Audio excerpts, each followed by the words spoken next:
Hey, let's go. Howdy. Loving life and thrilled to be here as always. Yes. I was like, don't touch that yet. We've been doing this for a bit, haven't we? We're totally professional. Yeah, even right now we've been doing it for about 3 hours. So We're in for the long haul, All right, but yeah, if you're just tuning in from that one, we're backing up from the last episode from here. Well, which episode comes out first? Well, the Andrew, because Simon Sydney. Simon Sydney's probably already passed. Yeah, okay. Welcome from the future. From there, but we do have a guest that's been on before. A repeat guest, our favorite guest, maybe. If you want to check up all her background from there, it's on episode 146, Finding Zen through Muay Thai, which brings Sia, who's on the line right now. How are you? I'm good. Wait, what episode is this? Number wise? Oh, jeez, you put me on the spot. I forget. Sorry. Every time I run. 146. Was it 146? Yeah. Yeah, 146 was last time you're on, Okay. and then we'll be pretty much on 166. 160. Wow, well done. Yay. Every time I have a guest on, just by myself, because Shane does anything on the show that requires any thinking, I just sit here and look at it. Whenever You guys have had some awesome guests. I've been tuning in. It's been a lot of fun, keeping up with everything. And we have an awesome guest right now. Yeah, Thank you. Actually, the last time we had Spring on, people messaged me and said you weren't even interviewing her, you were just gushing. So today, what? yes, today I'm going to be, I don't know, poker face. Interview me. Yeah. Oh, okay. What does that mean? We're friends. What's the deal? We love our guests. That's why they come on. We're just having a chat. Yeah, well, look, pretty much it. That's the whole name of the podcast. Some people go to be so cute. It's it could be a bit more formal. It's just a bit more chucker. It's the name of the podcast. You know what? I was actually watching a really funny one yesterday with Shaq, and it was this spicy chili challenge thing. So you had to kind of go he was getting interviewed, but at the same time he had to eat different levels of spicy chicken wing. And then towards the end, the guy's asking him questions, and he's struggling to answer. He's 1 second. So yeah, we can play. Do we run interviews like that? We'll just buy the ghost chili. Yeah. And you send me a package, and I'm gonna take a bite for every question. No, don't do that. But I was someone else. Do someone else. I reckon Shane would probably fare better than me. Oh, I have a crack. It's I wouldn't be chuffed about it. All right. So, hey, look, it's been a while since we talked. From there, let's just go into straight off the bat. You've been doing some great stuff with Cy, Dominic, Jason. You've implemented a really what you're doing here, some other states a development day kind of scene in Victoria. Talk us through how did you go about doing that, and what's your plans? Muaythai Victoria. So Sai, Dom, and Jason and I are on the board. Of course, we're getting heaps of help from everyone else as well, the Muay Thai community here in Melbourne. I can't remember exactly when we got together, all of us in a group chat, and just decided to put this together. But we just had our first show before lockdown, and we're supposed to have a second show before lockdown too, and then that was cancelled because we just came out of lockdown. So the idea being that we're providing a platform and an opportunity for up and coming fighters, amateur level, to transition through the stages and have a proper ranking system so that they can develop as a fighter, and they can start throwing all the weapons, including elbows, from the start. And it's safe, so it's fully padded, and we have the younger kids join in too. So hopefully it's kind of growing the grassroots of Muay Thai from the bottom up. And then when we have professional fighters or adult fighters in the future, they'll be of higher level, internationally as well. Yeah, so it's just developing Muay Thai, the Muay Thai Melbourne scene, and also giving back. I think Sai has a lot of ideas about running seminars, workshops, and just getting everyone involved and just coming together as a community, and also just how we can improve together. So it's not just about the board members or whatever it is. It's everyone's ideas together, and we're just kind of overseeing it. And yeah, it's a community effort. Yeah, it looked real cool. So if you will, give us a little bit of a run through of what that kind of inaugural event was, a bit of well, what was on the bill for the day? So basically we were just trying to get as many fights as we could, people who were ready to fight. Also introduce the idea because it's a first kind of show of its type. So a lot of fighters are not that familiar with the system that we had in place, and we're still kind of growing putting it together. We have like a website and stuff to do. So basically, it's an annual membership. They sign up, and then we try and have shows every 4 to 6 weeks, and then they can compete as often as they want to, and hopefully they compete a lot so they can develop. And then they go through like the rankings. So you have like the C, B, A kind of ranking, similar to like the nationals, like depending on how many fights you've had, right? And according to their ages as well, they have like different kind of variations of padding. They might have to wear the body like protection stuff for the kids or like the younger junior participants, and then for the adults, still headgear and stuff, but then like less padding. So basically just kind of get that off the ground and running, and then just seeing how that went, and we could kind of like troubleshoot and problem solve and see where we could improve for the first one. But it went really well. So like it was taken, I think, like accepted pretty well as well by the participants. We got some really good feedback and some stuff like want to work on and improve on. But in terms of like scoring, judging, and all that, I think everything came together really well. And yeah, everyone had a really good time. So yeah, it was good. It's kind of like and like for people that don't know the Melbourne scene from there wasn't like, I guess not. Well, there's the VAMers. But it's like there's no really kind of organized amateur scene in terms of pads and that, like New South Wales kind of. So I don't think it was like the VAMA has been around obviously much longer than Muaythai Victoria, but I don't think like in terms of like having ranking systems and stuff like that, I don't think they've got someone in place as of yet. They might have that up and coming. I'm not too sure, but in terms of Muaythai Victoria, I think we're just trying to have it a little bit more organized, maybe, like, and also just like more opportunities. So like have more frequent fights, and match people well as well, like according to their class and like their experience levels. Yeah, and VAMA, in my understanding, I could be wrong. It's not like Muay Thai, right? It's like you'll go to it's a mix. Yeah, it's a mix. So you have like boxing, kickboxing, and because all the promoters are kind of mixed in the different sports as well, so they give that opportunity to the athletes. But Muaythai Victoria is just focused on Muay Thai. Which is important for like kind of, you can spread sort of officials a bit thin if they're expected to sort of judge differently. Yeah. So I think this is like you guys know how much like Sai, Dom, and Jason, like they're very like pure Muay Thai people, or Sai's boxing too. But yeah, it's kind of like keeping more of that Thai style scoring, I would say. Like we have like all those kind of Thai judges, and like people are quite experienced in judging and being officials. So it was nice. Yeah, it was really nice to kind of see that finally take off.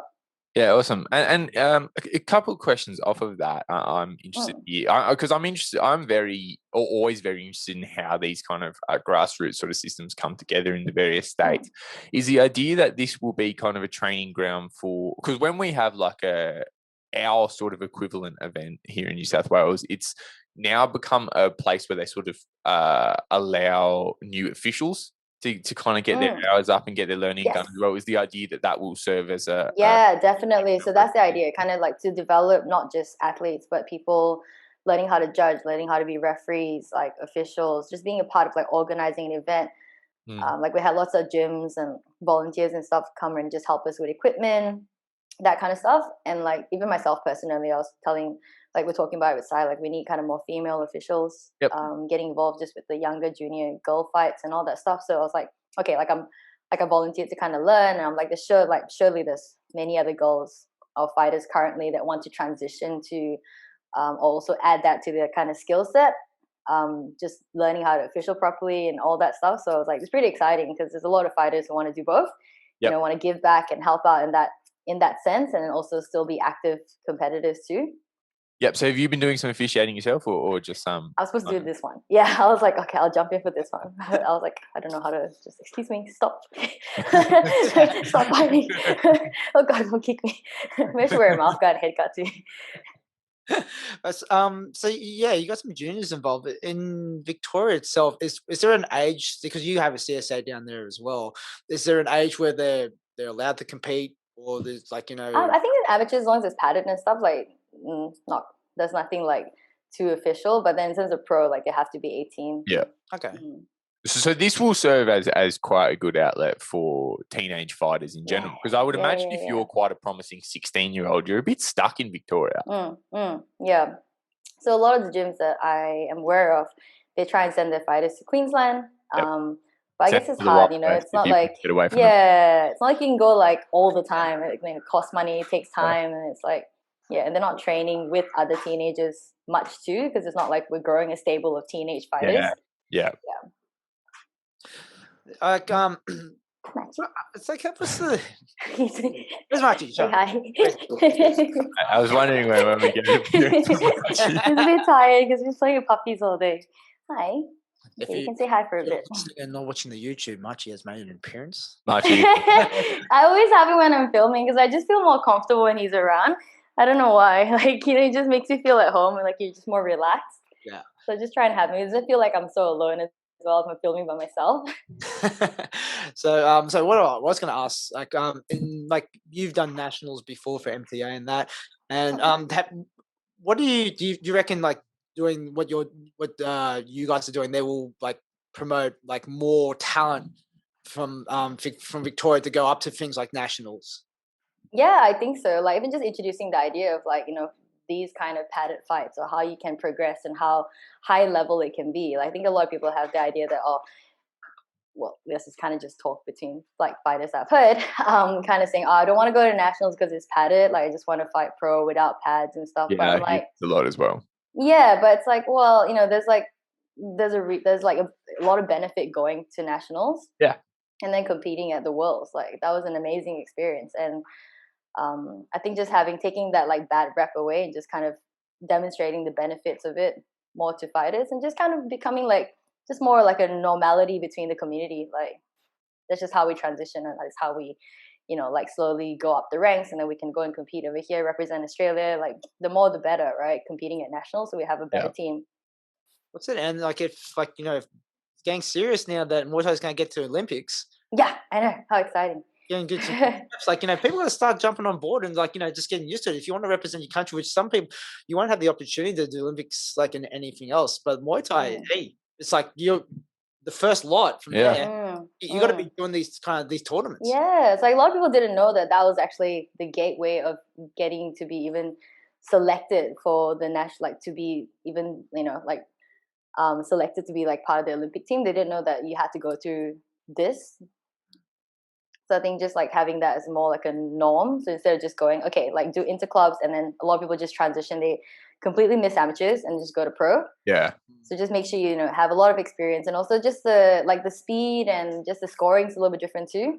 So if you have more experience in competing in those competitions, you know how to score, you know how to win a fight, you know what's kind of expected. It's not just like, oh, this is how I fight and therefore I should win. Like, I mean, it depends on like what the scoring like system is. Yeah, because we would all love to see Muay Thai in the Olympics and send an Australian team and stuff like that, but we will kind of be shooting ourselves in the foot, you know, if everyone just fights in the professional format all the way. Like a lot of, if you ask for a show of hands in current Australian fighters who'd be interested in going to the Olympics, I think you get a lot of hands up. Yeah. But it seems like there's not a lot of kind of eagerness to try the format that will be represented in the Olympics, which is you're not really doing yourself any favors to fight all in professional format your whole career and then try to go over. And especially like these like European countries, they're very, very used to that IFMA Olympic format. It's like they have hundreds of fights like that. You're not going to get that opportunity over Australia. So it's interesting that people are, you know, kind of in two ways like that. Like they would really like to go to the Olympics. If maybe people don't see it as something that's really going to happen. But, you know, I guess I can understand. I think just because it's not normal, like it's not part of like your day-to-day expectation of being a fighter here locally. Yeah. Because let's say you're talking to other fighters, they just say, okay, do interclubs, see how you go, do a few, and then, you know, maybe have one or two amateurs, and then they go straight into pro. But that's just kind of like the normal conversations around fighters or talking to other people coming up the ranks as well. But if the conversation changed into doing like, okay, you know what? If you have the opportunity, compete every weekend, compete every fortnight. Yeah. Then it just becomes normal. Like you just fight, you just do it. Like, that's how you get better. Yeah, I think at the end of the day, and we've touched on this with a lot of people that we've spoken to, people sometimes don't seem to understand that like the best thing you can do for yourself is whatever format allows you to compete the most. Like that's why some of these sort of like most of the really strong Muay Thai countries outside of Thailand have a lot of opportunities to compete padded because they rack up like hundreds and hundreds of fights. Like the Europeans fight as amateurs like 100 to 150 times because they are able to just continue backing it up. Whereas like in Australia, you'll never be able to gain that kind of experience because when you fight in a professional format, as a lot of people, especially in places like Queensland do, like you just start off fighting completely unpadded. You're never going to get that. You can fight actively. Australia's, I think we're quite good at being active. We have an active scene. But there's a limitation to how active you can be if from the outset you're just competing without pads. And, you know, I get it's just kind of people have different philosophies on it. I understand it, but I don't think you can write off anything that is going to be the opportunity to fight a lot to get like the max number of fights you can done. And just like, why not? Like, just give it a shot. Like, it's it's just different. It's you don't get that chance to do it every day. Like, when do you ever get like a weekend to just fight like 4 or 5 fights in a weekend and just have that experience? And you're already in that fight mindset. You're already on weight. It's like, why not? And then I remember like when I was first starting, like kind of the amateur scene we have in New South Wales was kind of just kicking off as it is now, but it was very much in its early stages. And I was desperate for the chance to fight multiple times in a weekend. Like I just really wanted to fight all the time. Like when I was like 17 through 20, like I wanted to fight every single day. That's good. we never used to have that. You know, it would be this thing where we'd come to these development style days, but there wasn't enough participation to kind of fight multiple times. But like you mentioned it well, like if you're showing up there to fight, you might as well fight. Yeah.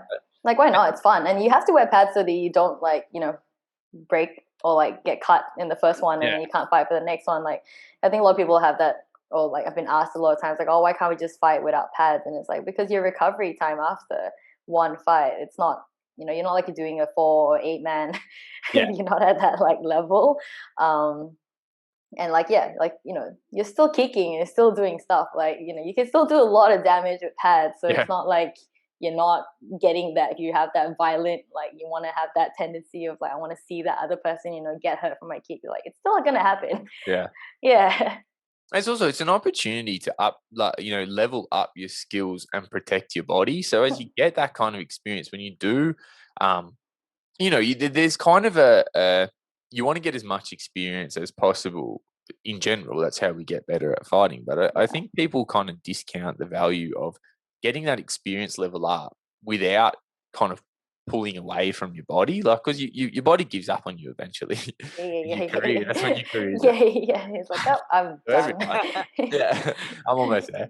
But it's like the way that you can level up your skills, fight different matches, deal with different challenges, but not have that kind of like that wear down on your body. That will make you a more effective professional when you go over to that format. I think people kind of discredit the value of that sometimes. Yeah, and like it's a lower risk, and you're still like, for example, developing your game plan. You're not really sure what your strong weapons are. You're not sure how to set up your strong weapons. Like, this is the perfect time to try it out instead of like worrying that, okay, whenever I try and kick, I'm going to get knocked out.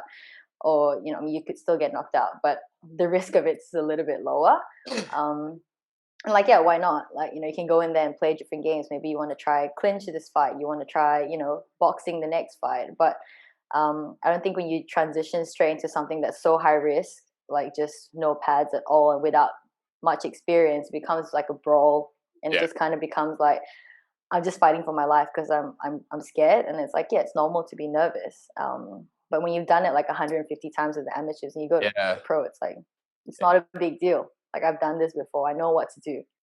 Yeah, fosters a bit more creativity in as you kind of get in the ring. Do you I know COVID's only very fresh down there.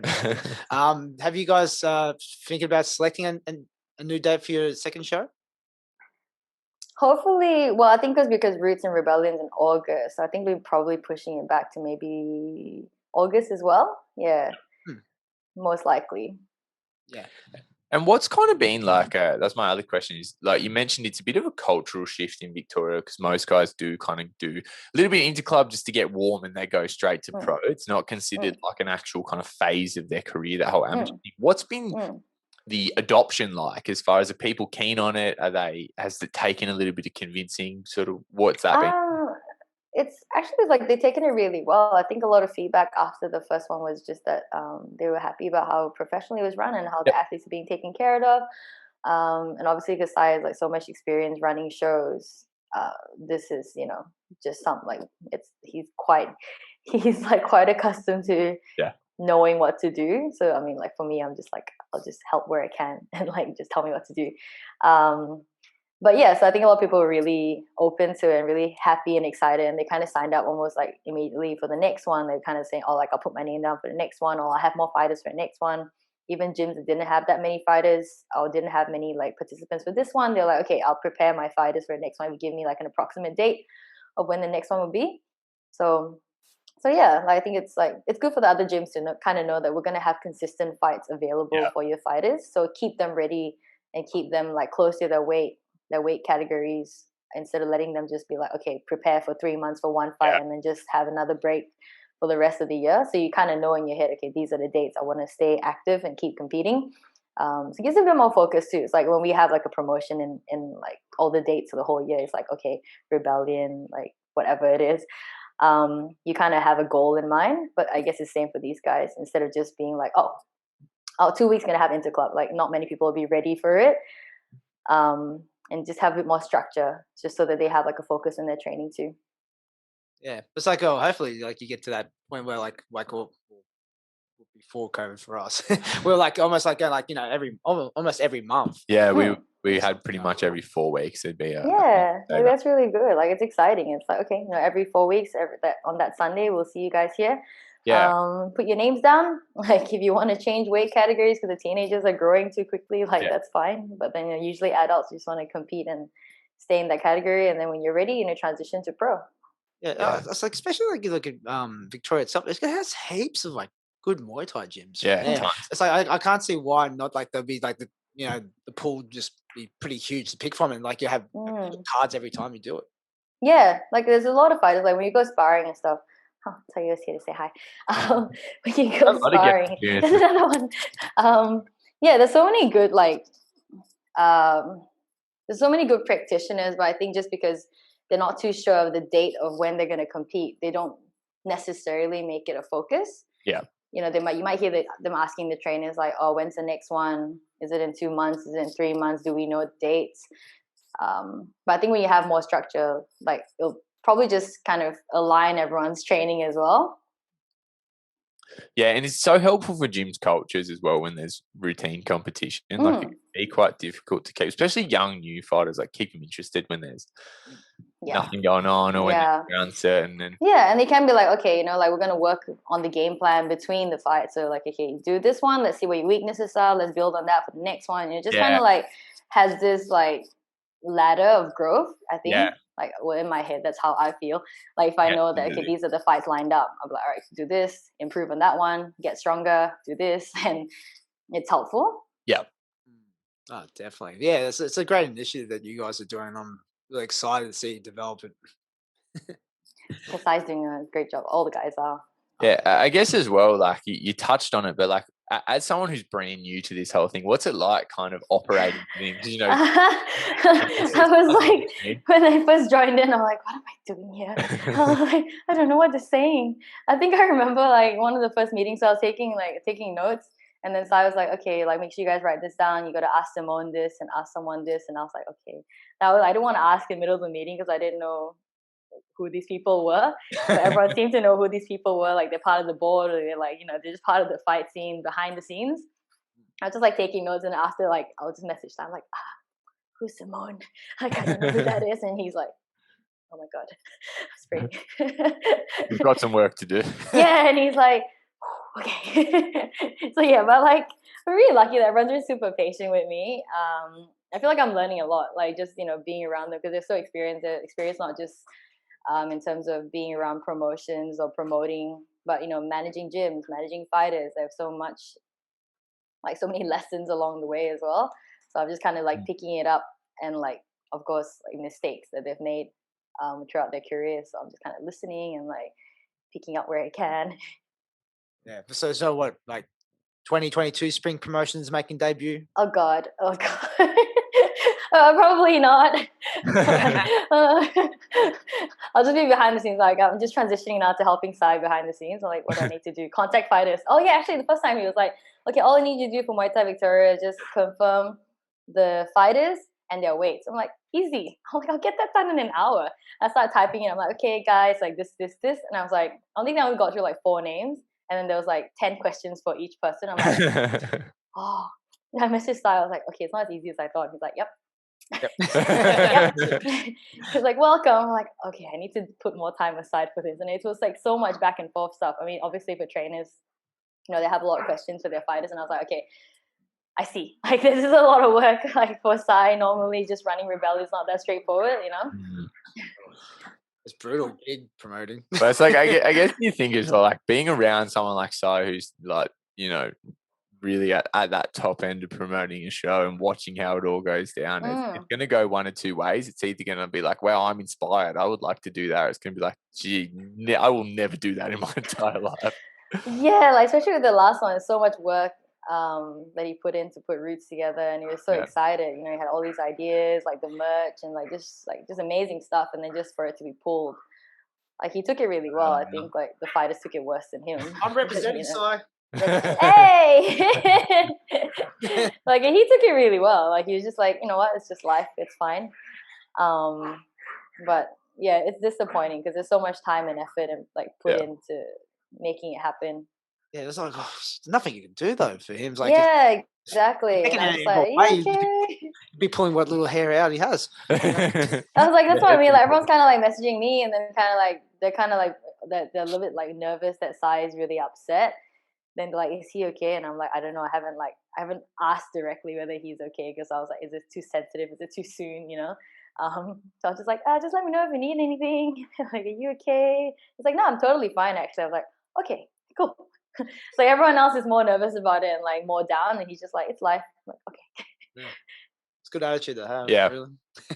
Right. So like, let's shift topics a little bit now. So yeah, it's like, even though it's like what, about 20 episodes ago, it's been a bit of time since we talked. You know? And like for yourself, you've made a few transitions, you know, in training and in gyms in particular. So, but like, what's going on with you, side? Like, it's spring. What's up? New like work and new training gyms. So I'm currently I'm working admin for William Street. That's a little bit more offsite. I still do my PTs with Ton over there whenever, like in the mornings, and a bit of boxing whenever I can get there as well. It's just a bit hard to commute because it takes like an hour when it's like peak hour traffic. To get there. And then ring gym with crew Andy and the crew over there. I'm there Mondays and Wednesdays. It's a lot of fun. Teaching the kiddies there as well. And then it's Strike. So with Chris Cortez. And yeah, I'm back. So I'll be fighting for Strike, and then obviously training out of like ring gym and Strike whenever I'm at the gyms separately. But I've been kind of doing a lot of like visiting with like friends and stuff the past 2 months or so. Yeah, just kind of like training with Corey or training with like just different like fighters and like invites and stuff. So it's been a lot of fun, just kind of visiting everyone and connecting to those guys. But it's been good. It's a really good transition. I'm really happy with everywhere. Oh, also with Tribute Boxing, but they're not Muay Thai. They're just boxing. But that's just like work. Yeah. Yeah, it's like for people that like are a little bit unfamiliar with like Chris and Andrew, like but what are they like as like, you know, as coaches? So Chris has been majority, like for most of my fights, he's been my coach anyway. It's like from Interclub onwards, like he's been in my corner and been my coach. So like I love, obviously I love training with Chris, and just developing as a fighter with him over the years. I mean, super grateful because he's so passionate about it and he's very invested in it as well. Like I think because we understand each other a bit more over time and spending so much time together, it's like I feel more confident when he's around me. And then with crew Andy, like he was actually helping me out before my first ever Interclub as well. So I've known him all the way from back then, because Chris brought me sparring at Resilience, was where he worked previously. And that's where I got to know him. And he's been amazing. Like he's such a good trainer, and he still like jumps in now and he spars and just beats up everyone. And but yeah, like the styles are quite they're similar, but like yeah, like they're like complementary styles as well. So it's nice to kind of train with both. And because they understand each other for so long, like, you know, Andy was Chris's trainer too. So it's a really good mix of like, yeah, the two of them. So I guess like it's interesting to hear like it's quite a spread of sort of gyms that you're moving between. Like it all sort of works together. Did this kind of come together as you know, as you were sort of moving on and finding someone new to train? You went and tried here and there and reconnected with people. How did it all come together in such a mix? Yeah, I was like, well, because I was really doing stuff with Ton like Yeah. for my last couple of fights, and then that kind of started first. I think William Street, because I was like, oh, you know, come help me with the admin and doing all that stuff, and I was like, okay.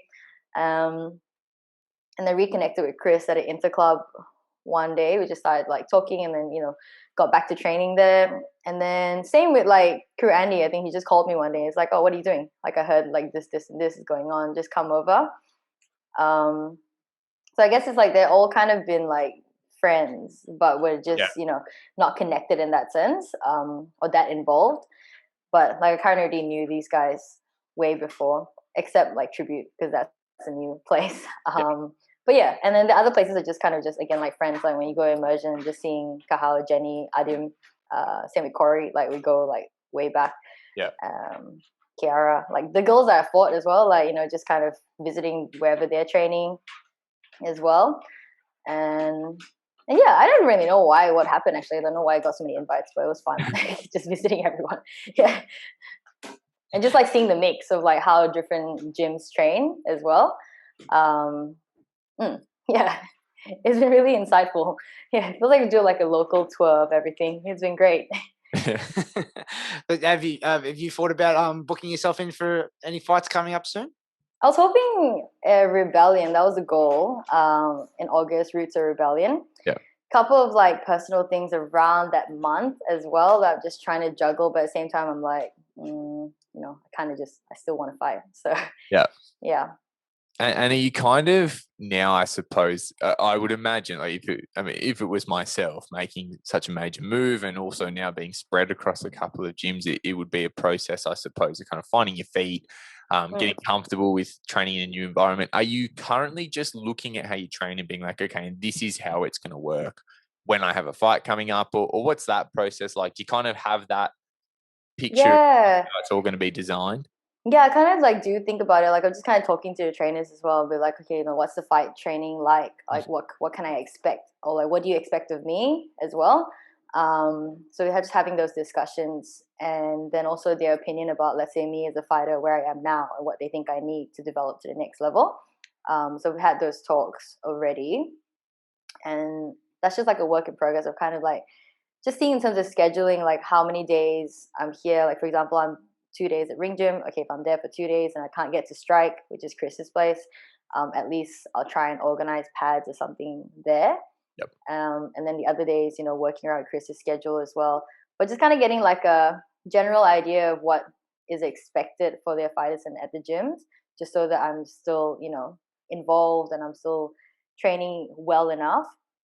And just getting enough time with the coaches too, just because like of work and like just trying to get PTs and everything around that. That's kind of just been like pushing my schedule here and there a bit. But yeah, like just having those conversations, I think, because like once I kind of decided, and also like these guys have been so amazingly helpful with just helping me find my feet, that I was like, okay, so these are the places that I'll find my new home in. I think just started talking to the coaches to be like, well, I want to fight, and like I want to represent the gym well. So like, how can we do that? Because it's not like it's my gym, you know. So it's like just kind of learning what their process is, and then just making sure that I can schedule that all in, and then still also be kind of useful to the gym. Like, where can I give back? Can I teach classes? Can I, you know, help out here? Or like, what do you expect out of me? Yeah, and you've of course been fighting for you know, you've been around a while now. You're fighting at quite a high level. I guess I'm always interested how, as you kind of observe, like you said, you're establishing expectations. You know what your new trainers expect from you, and I guess laying out what you expect from them is also Mm. pretty important. From as you observe it now, I guess it's probably still a work in progress, but do you find things you're doing are going to be very distinctly different to how you've been doing them thus far, or it's just little kind of details that will change? What's that like? I think so, actually, just in terms of the mindset as well. I'm kind of talking to a couple of the guys too, because a few of them have transitioned with me, like to different places just to find their new homes as well. Yep. And just as I think when you mature as a fighter, luckily enough, I think you can understand yourself better, what you need from training, and what you need from the coach. Like, and once you kind of understand that part of yourself, you can kind of better communicate to the coach as well. Like just a better relationship with them, I guess, Yeah. But I think it's different just because, just in terms of like the realization that when I go in for training, it's that 1 hour, 2 hours, or 3 hours that I have to myself to train. I'm not there also trying to be slash coach slash manager slash looking around that no one's broken anything, like broken their leg. Okay, kid's not crying, or like, you know what I mean? Like, you kind of like sometimes, like when you're also trying to coach and like if you run the place and then try and be a fighter, there's a lot of other responsibilities. But I think when you can kind of designate that time to be like, okay, this is my time to train as a fighter, it makes it much easier as well, so you can kind of focus your time a bit better. Yeah, I think we've spoken about this before. Is that like people maybe don't understand? Like I think when you start out doing it, it kind of feels like being in the gym is just being in the gym. Like that, like being a trainer and being a fighter just directly work in tandem. But I think in practice, you realize like it's very difficult to kind of have those kind of two hats on really right. Like a lot of people do it, but it's very, very difficult, I guess, to like, if you're just going to teach a class, or, you're teaching a bunch of 6-year-olds how to kick and chasing them around, and then you just have to flick that switch, be like, now it's my time to train. It's really quite difficult to be 100% there, especially when, you've got other duties going on side. I think like one of the most important things to recognize as a fighter is that you have to be set up so that when you're training, you are 100% training. And of course, as you'd find, like that's difficult enough in Muay Thai when you've got other work commitments and stuff like that. Like there's quite an art to showing up to training and 100% showing up and being there. And like, it does not feel great to have a training session when, you have a shit day at work, or you've got some shit going on, or whatever. And like, you kind of feel it, I think, when you finish training, like, I wasn't 100% there today.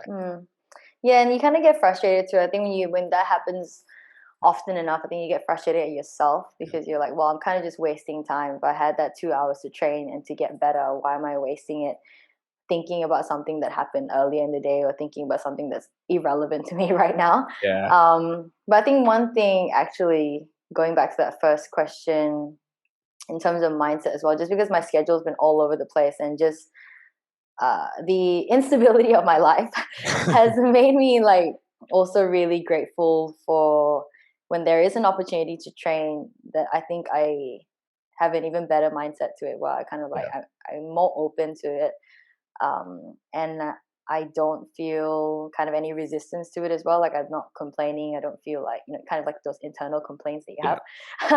Like, you may not just tell someone, but like, how in your head sometimes you're like, I get it. Yeah. So like I kind of feel like, even just internally, I think in like overall, I just kind of feel really grateful. I'm like, oh, I'm happy I can just kind of fit training in anywhere. Whereas I used to be quite more regimented, I think. Like, it was like, okay, 6 to 9 is training. Then I fit this strength in at whatever time in the morning. And if it wasn't kind of scheduled that way or going well, I'll get quite frustrated. Yeah, I know. Right. Yeah, but then now I'm kind of like, oh, training one day is at midday, next day is at like 7:30, whatever time, 6 a.m. in the morning, whenever Ton's free. And it doesn't really matter, because I'm like, okay, if I can schedule that time in to train, I'm feeling very excited for it. And that's really been helpful, because I think I used to be like, like 6:30 a.m. classes, I might drag my feet to get up, and like, oh, it's cold, it's this. And I'm like, oh, my kicks are not going to feel that good. And I just have all these like thoughts in my head.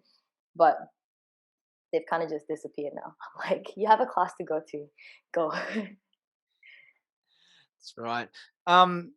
what I'm interested at the moment is from he's like you're doing a lot of like Zoom training. I just find it like a really thing for myself to navigate like as a coach, but also like doing PTs as well. And you got some international students. How's You've that got going? Zooms all over the world. It's So not like like Enola's originally from here, Melbourne, and we didn't train together actually, but we have like mutual like circles of friends. And I like she contacted me one day because she was like, "Oh, I'm stuck in Canada. Can you teach me?" I was like, "Yeah, sure." So I started doing Zoom PTs with her. Now she's in France, but I've been doing Zoom PTs a couple of other like PTs as well. I quite enjoy it actually. Like it takes a lot of visualization for the other Yeah. person. Especially when you start going to things like clinching. The head's here, your arms like this, your arms like this. I need you to do this. I need you to do this. But there's a lot of benefit I think in Zoom training as well, just because there's not that like I guess that resistance or that threat from someone else too. So you have a lot of time just for yourself to feel your balance and to kind of get in tune with yourself. Like lockdown training last year for us, like a lot of it was on Zoom, and I really enjoyed it. Like shadowboxing, even though it's kind of like yes, I'm shadowboxing for an hour, but it is also the opportunity to shadowbox for an hour, which you don't normally do anyway. So I think coming out of lockdown, it's like, oh, my balance is better. It's because I'm on one leg for so much longer, rather than just kind of discounting shadowboxing as like just I'm just kind of warming up. I'm not really taking it that seriously. But yeah, so in terms of like visualizing and keeping your mind sharp, especially for the guys that don't have the opportunities to train in person or with people, I think it's a great way for them to kind of stay in contact with the art itself. And similarly to like the YouTube videos, it's like it kind of is like Zoom training because you're just shadowboxing following me on a video. Yeah. But like, a lot of people find that beneficial too. If they're kind of starting out Muay Thai, they don't want to go to a gym, they kind of just want to try it out themselves. Similar to like any kind of home training, I guess you can find on YouTube. Rather than going to like an F45 class, that you have like an F45 circuit that you can do on screen.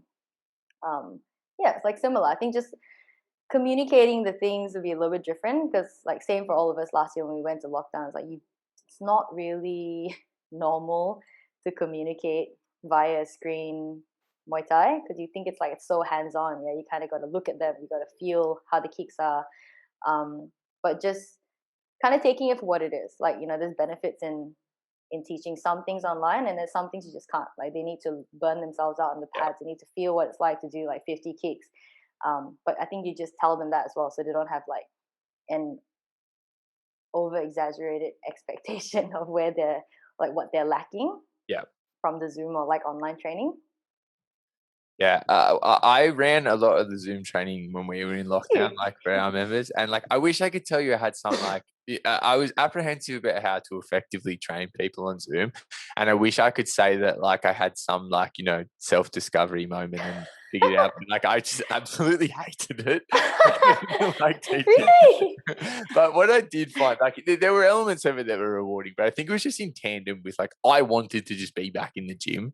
So like the whole concept of training on Zoom just frustrated me. But what I did find was like it's a little bit like, so like I guess I'm a pretty nuts and bolts kind of trainer. Like when I run a class, I want to have the pads on and just be or just be lightly sparring and moving around and showing by doing. But that like a little bit of lack of access when people are on Zoom and trying to actually have to not just physically demonstrate, but articulate a little bit better, like how to do something and just shadow box. Like there was an element of it being rewarding. Like when I'm just talking to someone through the screen and I can see their technique gets better just by shadow boxing.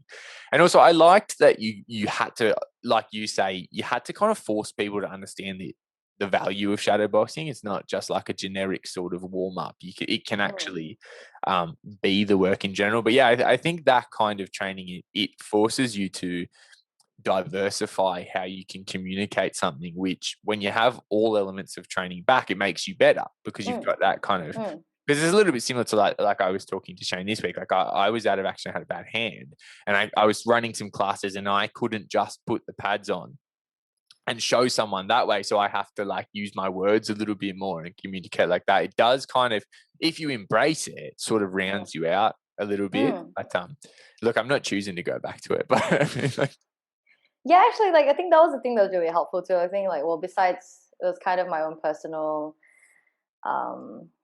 like challenge as well, just kind of getting in front of the camera and filming and just kind of getting over the like worry that people are looking at you or like whatever it was. So that was like a personal goal, and then just being able to communicate it better, or also realize that that a lot of these things can be and should be practiced at home anyway by beginners. So they come and see you for a PT, for example, like once a week. Actually, this is some of the stuff that my PTs are doing. So like that kind of helped me like have that creative thought process when I was making videos or teaching on Zoom.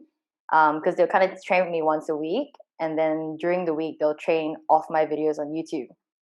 And then they'll kind of send me some videos sometimes, I can see their progress. And it's kind of interesting for me to see like, okay, how is that benefiting them? And I feel like a lot of the stuff like shadowboxing line work, for example, like walking knees, walking teeps on the wall, doing your punches, like, rotating your shoulders, turning your hips, like all that they can practice at home in their gardens or down the hallway. And just doing that like 10, 15 minutes a day, if they had the like the discipline to do it, the next time they see you, the next time they go to the gym, they'll be better off. Yeah. Instead of kind of being at that same level where you saw them last. I think just having that like that mindset of just kind of like just tweaking the little things. You're not expecting them to do like a jumping something special, like you're just kind of tweaking those little things that like you could. It's like doing like rehab. It's repetitive and a little bit boring, but then you still have to do it. Yeah. So there's a lot of things I think like when you kind of break it down that you can still teach and articulate through the screen. Yeah. So I was like, okay, like this is kind of fun, and just trying to find those things that were like fun to do and that people would find useful as well. So just little pointers like exhaling when you're striking, that kind of stuff. Like a lot of new guys come in and they forget to breathe, and then just practicing that over the week. Like when they come and see you next time, like, oh yeah, I practiced that and it was better. I was like, okay, cool. Like just getting that feedback was like helpful to kind of know that okay, that's kind of in the right direction. Yeah. And do you feel that, of course, like as like it was quite similar all over the world as we all went into lockdowns and we came out at various points. I think everyone kind of had to go at that virtual sort of training. I think maybe coming in, it was not really anything people, there's always been kind of like online tools and stuff like that. But I think, do you feel that this kind of lockdown period maybe forced us to embrace kind of how to do that in a more valuable way? Definitely. Yeah, 100%. Because you're kind of continuing on the sort of video and Zoom training. I mean, you guys will be back in lockdown, but I believe the plan was to kind of continue offering that as kind of a service to people. Like, you think it's kind of kicked off a new way of training? Definitely. Like, I think when we first went into lockdown last year, just having a conversation with some of the coaches, like a lot of them were lost, just in terms of like, how do we communicate judo? How do we do BJJ? Like, how do we do, like, boxing was like probably the least difficult to transition, I think, just because you're not like kicking the air and like, people didn't need to have that much space. But in terms of like a lot of the stuff they do in Muay Thai classes, like shadow boxing is only 2 minutes, like 2-3 minutes or something like that, and then the rest of it is okay, you're doing drills, you're doing pad work, you're doing bag work, and you have none of that at home. So a lot of the coaches like, how do I fill a whole entire hour with material that I'm not accustomed to? And then like for me anyway, like when I first went into lockdown as well, I was like, okay, there's nothing much I can do at home. I don't have any like gym setup stuff at home either, so I just started like YouTubing like different fitness people. And I was like, okay, like even for me, it was new because I was like, I'm not used to training with like off a screen. Yeah. And I found it like really useful. And I was like, oh, if they can communicate that like off the screen, I'm sure that we can communicate Muay Thai and everything else too. And there'll be people around the world. There'll be like a target market that find this very useful. So yeah, that's basically how it like started. And I think because of lockdown, people are like, well, we have no choice. So I want to stay connected to Muay Thai rather than just only watching fights. Like, how else can I practice this at home? And there's not much material out there. There's not much, there are not that many like outlets or like platforms that people can just tune in. So yeah, like I think it was like definitely just because it was like necessity, not because we wanted to. Yeah. So just recently you've created your own YouTube channel, but you've been on YouTube for a while, quite successful. Hopefully we can get the book someday in that one. But like for your channel, like like What are you looking to do with that? Like, you put a lot of great content out there, but it's like, is there's certain type of things that you really want to touch upon, or you're just going to be as creative as you can to see what comes out? Usually I just kind of sit on it and then like an idea sparks in my head. I'm like, oh, okay, I'm gonna do that. But then I'm thinking more like I would like it to be more like collaborative kind of channel with everyone else in the community as well. I've got a couple of videos coming out which I filmed with friends and like just people around. So I think I'm super excited for that because I think, when you have like a more personal channel, you can have your personal touch to it and people are more open to seeing everyone from your day-to-day life. So, not just having coaches do it. You could have like people coming up the amateur ranks, people doing interclubs, like just join into the video, like if you want to practice speaking in front of the screen or just want to have some fun. Like I like to have that as not like an opportunity, but it's just more like it's a project for anyone that like to join in. So yeah, like I'm pretty excited. I think I think Sai said yes like twice to me. Like he said, yes, I'll do a video with you. So I was like, okay, cool.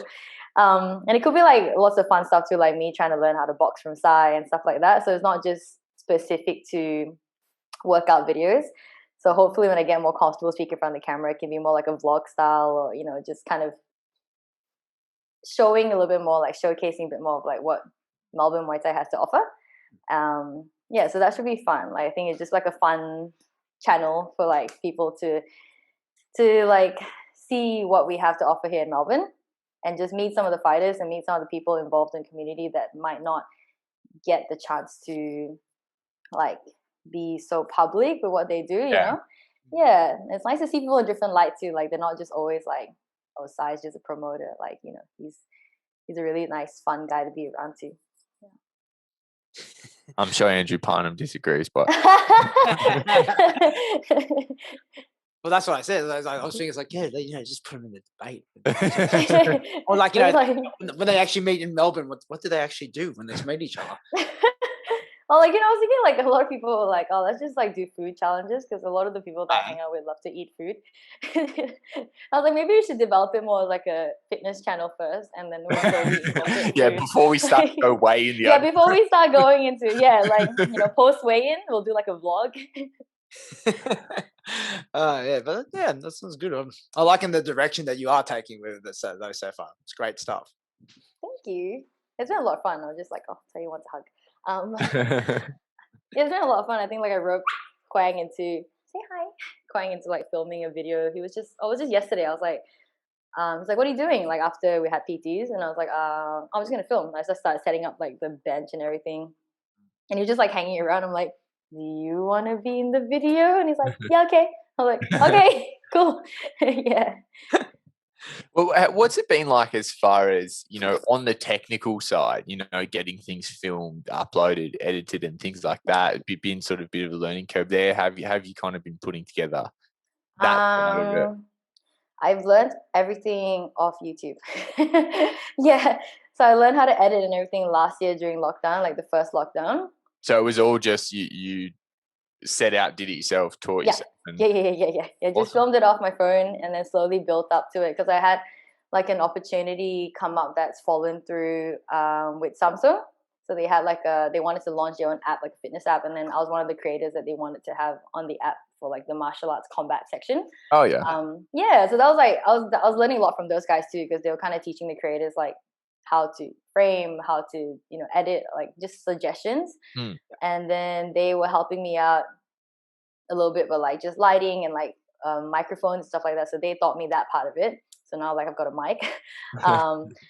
But just in terms of learning how to edit and all that stuff, I just Googled it or like YouTubed it and then just watched a lot of other creators. And then like if I like that style, I'll try and like incorporate it and just see how I can get better. Because like when I watched them and I followed their workout videos and I realized, okay, like this part of mine wasn't that clear, it was too fast, or I think a lot of people are still giving me feedback now because when I try and like tell them what the next round is during the rest, I almost like don't breathe. I'm like, okay guys, next one, jab cross hook, kick, jab cross, okay, let's go. And it's like when I was like watching some of my friends follow my video, like they couldn't really understand what I was saying. They're like, just relax, you can pause, So I think just making it a little bit more casual, like instead of putting so much pressure on myself to look so perfect or like to say something or fit everything in so quickly. But yeah, I think that's just kind of like, I'm just getting a lot of inspiration from the other creators basically that I've been watching, and I'm like, okay, like, you know, I really admire their work and want to get up to that level. It's kind of crazy when you really get into it, how much you can learn on the technical side of it just from going on YouTube. Like how much is available is yeah, like, and also just Based on like, you know, just like the simple stuff of like mics. So like, oh, I had a lapel mic, but that was only for me. And then now like I'm filming with 2 people because I filmed one with Quang. And then we were like trying to work out, okay, if I speak and it's like very clear, and if he speaks, no one can hear him. So then we're like, okay, well, we had to keep like swapping the mics around that run. But then we filmed one with River, and then we were like, okay, let's just shout to the camera. So now I'm just like, okay, maybe I should get like just work out. So I think when you slowly build up, you're like, what do you need? Like what do you need next? I think that's when you start Googling and you just start learning anyway. Like not overshooting and be like, I need all the lights and I need like studio this and studio that, and like, you know, becomes a bit overwhelming.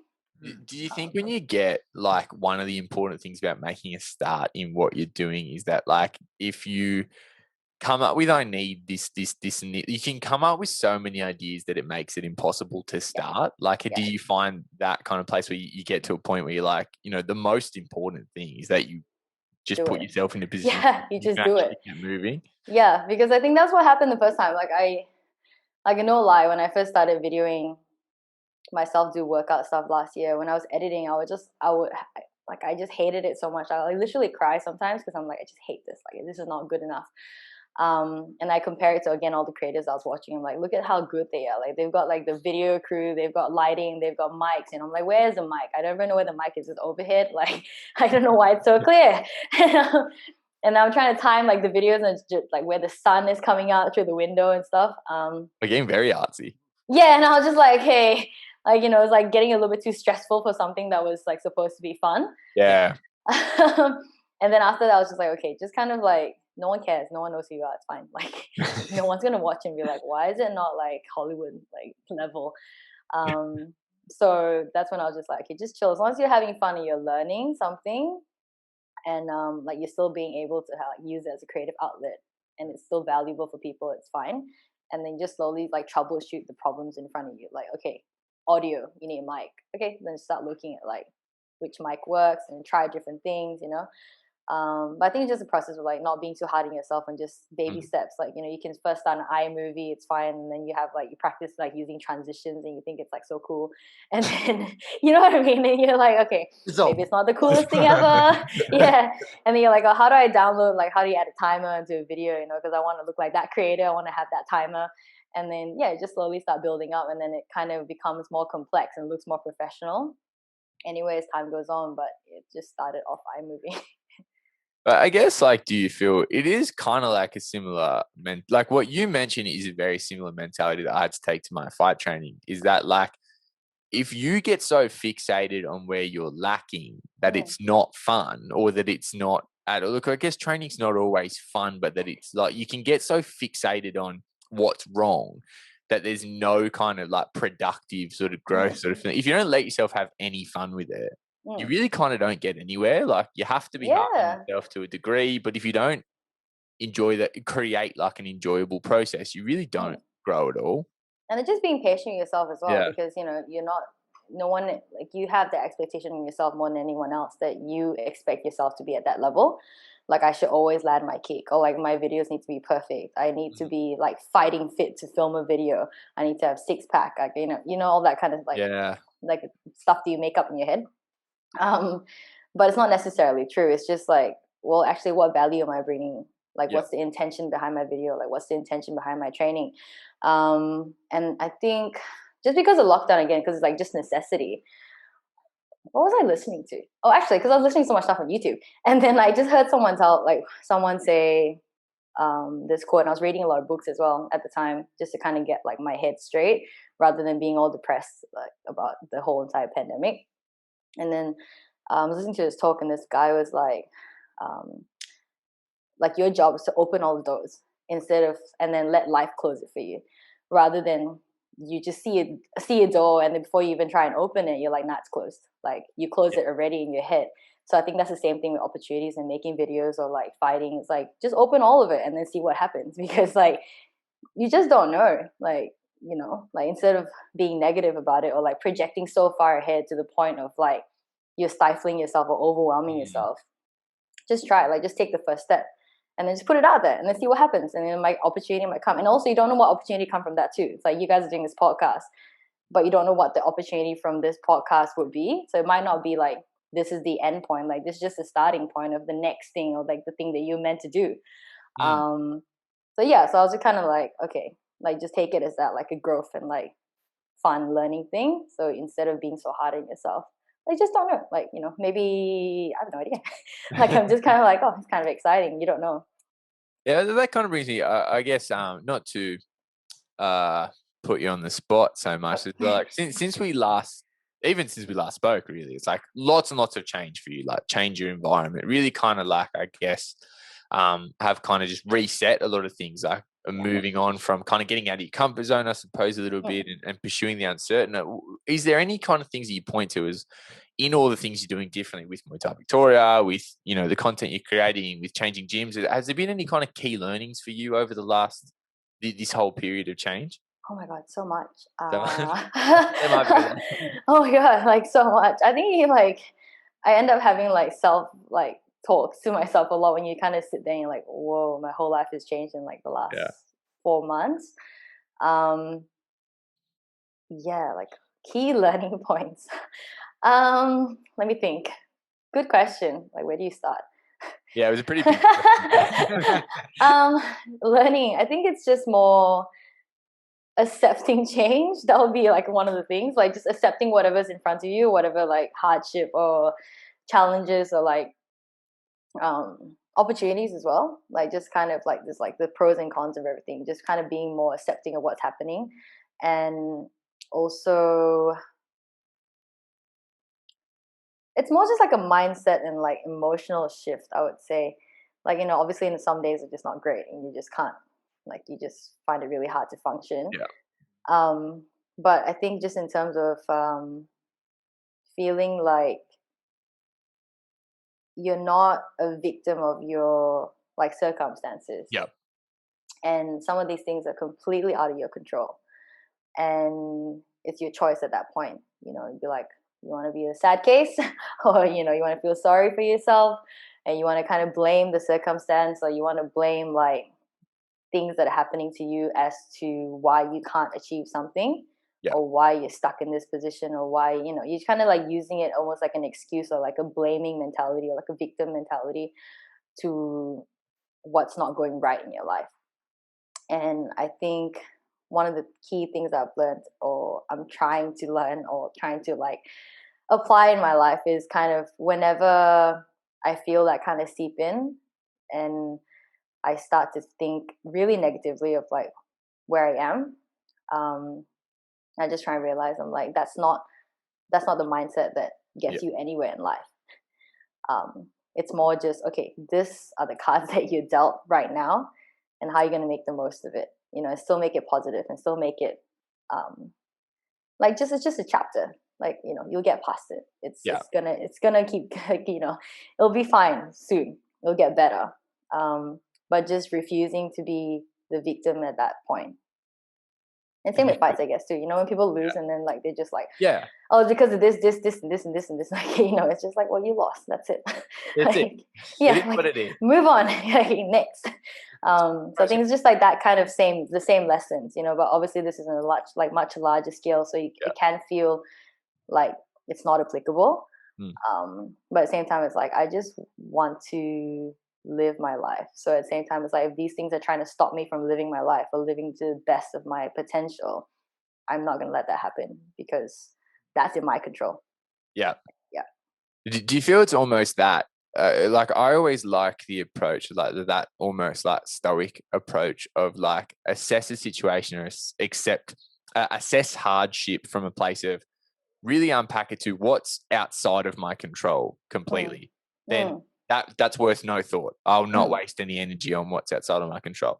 And what can you do? Like, you know, where can you move right now? and what can because I think that's, based on what you said, it's very often that we look at a situation, we go, this is keeping me here. Yeah. Okay, think more about that. That's is it within your control or not? If it's not, then you are, you're banging on a brick wall by giving it any energy. You're just literally just you're running on a hamster wheel. It's non-productive energy. Is it within your control? Okay. Are you doing anything about it? You know what I mean? It's like, I think it ties in very well with what you said, is like really actually dialing in on what I think in a lot of situations, like we're not really honest with ourselves on what we can control and what we cannot. Yeah, exactly. And it's such an important perspective to have, because a lot of the time, by the time you figure out what's within your control, if you're being honest with yourself, it's like, that is directly within my control and I'm opting to do nothing about it. Yeah, exactly. I think that's that's also been one of those lessons. I think you have a look at yourself. It's like, okay, I participated in getting myself into this position, right? Yeah. Otherwise, I wouldn't be in this position. Yeah. So it's like, okay, so I participated in these activities or this relationship or whatever it was, and now I'm here. Yeah. I don't agree where I am because of like how things have like just turned. But also accepting that point, like you are also responsible for this. Yeah. Okay. And then kind of take it. Okay. So like, let's just decompress all that, like reflect, and then be like, okay, what can I learn from this situation? And like, it's a bit of like it's a hard thing to look at yourself sometimes and be like, how did I get here? Yeah. And instead of just being like, how did I get here, and blame everything else, it's like, how did I personally walk myself into this position, and how do I get out? Yeah. And also, yep. And also like in terms of how to get out, like sometimes you feel like you can't move because there's so many blocks, and there's so many, it's like so much that I don't understand as well, like in terms of legality stuff. Like I have no idea. Like before this, like the last 3 months, like overwhelming, like I just like overwhelmingly scared, and also nervous, anxious, because I'm not sure like what steps are the right steps. I feel like everything is wrong, everything's blocked, everything's being twisted into something that's not the intention that I wanted initially. And then just kind of taking a step to being like, okay, it's fine. Like just assess it. Like there's a lot of roadblocks, but then just move the little bit that you can.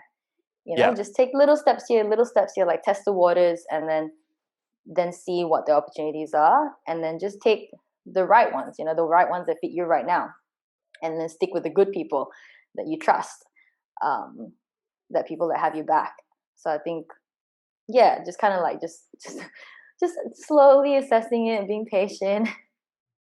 It definitely sounds like you kind of made some positive changes to your environment, and things are moving forward in a good direction for you now, which of course we love to see. I hope so. Oh yeah, most definitely, man. All right, so I think we'll call it there. I think our therapy session's done for today. But like Spring, thanks for coming on again, having a chat. Man, it's always good talking to you. If it was up to me, you would be the guest every week. But oh my god, we're gonna run out of things to talk about. But like next time we're talking about Machi. So, I'm down. Yeah, I'm sure listeners will be fine too. Oh yeah, god, we're talking Machi all day. You can just do that spicy chip challenge that we were talking about before. We'll figure it out. Oh my god, nuclear noodle challenge. Nuclear. I actually have had those. No thanks. They're pretty hot. We're gonna get through the whole answer without drinking water. So Spring, so where can people find you, like your Instagram, your YouTube channel from there? Spring's here everywhere, and mostly on Instagram, YouTube at the moment. Facebook's like inactive, but yeah, like find me there. It's a great place to be. It's, pretty much since the pandemic, Facebook's a little bit. I don't want to hang out there. Like not that many people hang out there anymore, anyway. So I just kind of use Messenger, talk to some people. But Instagram's really good. Surprisingly, like a lot of people reached out to me on Instagram, like randoms, like to book in PTs or just to chat. So I think, like Instagram's fun, and YouTube. Yeah, like kind of build my channel in time. We have suggestions. Like a lot of people messaged me last time, like with video suggestions and stuff like that. And if anybody listening to this wants to collaborate and make a video, just DM me. That's all right. When we're in town next, we're definitely going. Yes. Yeah, so do like Hugh's favorite combo and then Shane's favorite combo. That's it. Babes, what's your favorite combo? It's like, oh, quarter pounder meal. Let's just sit down and eat. Awesome. All right. So if everyone else listening to us, remember, like, subscribe, share our shit from there. Okay. Show the love. All right. And we'll catch you next time. See ya. Bye.